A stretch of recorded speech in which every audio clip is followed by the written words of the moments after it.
بسم اللہ الرحمن الرحیم۔ قرآن میں سجدے کتنے ہیں؟ یعنی قرآن میں کتنی آیات ایسی ہیں جو آیات سجدہ ہیں کہ جن کے پڑھنے کی وجہ سے آیت کا سجدہ کرنا لازم قرار دیا جاتا ہے۔ ان کی تعداد قرآن میں کتنی ہے، کون کون سے سپارے اور کون سی سورت کی کس آیت میں سجدہ کرنا ہوتا ہے، آج کی اس ویڈیو میں ہم یہ سنیں گے۔ آپ سے گزارش ہے ویڈیو کو مکمل دیکھیے، لائک اور شیئر بھی کیجیے۔ تو چلیے ہم سنتے ہیں کہ قرآن میں سجدے والی آیات کتنی ہیں، ان کی تعداد کتنی ہے اور کہاں کہاں پہ ہیں۔ تو قرآن کے اندر سجدے والی آیات کی تعداد 14 بیان کی گئی ہے، اور بہار شریعت کے اندر باقاعدہ اس کی جو تفصیل بیان کی گئی ہے، اور چونکہ قرآن میں ظاہر موجود ہے یہ سارا کچھ کہ کون سے سپارے میں اور کون سی سورت میں وہ آیات سجدہ ہیں کہ جن کے پڑھنے پہ سجدہ کرنا لازم آتا ہے۔ نہ صرف پڑھنے پہ بلکہ جو یہ آیت سجدہ سنے گا اس پہ بھی سجدہ کرنا لازم ہوگا۔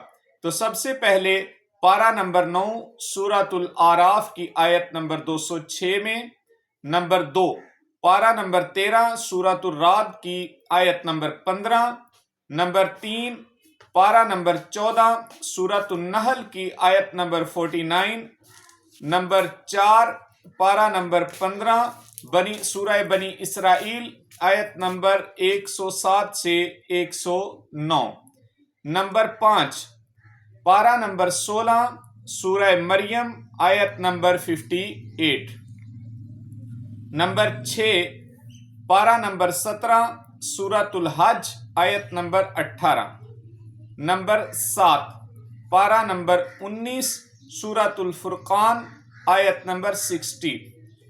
اس سے آگے پھر پارہ نمبر 19 ہی میں سورۃ النمل آیت نمبر 25 سے 26۔ اس سے آگے پارہ نمبر 21 سورۃ السجدہ آیت نمبر 15۔ اس سے آگے پارہ نمبر 23 سورۃ الصاد آیت نمبر 24-25۔ پھر اس سے آگے پارہ نمبر 24 سورۃ حامیم سجدہ آیت نمبر 37 سے 38۔ اس سے آگے پارہ نمبر 27 سورۃ النجم آیت نمبر 62۔ جبکہ اس سے آگے پارہ نمبر 30 سورۃ الانشقاق آیت نمبر 20-21۔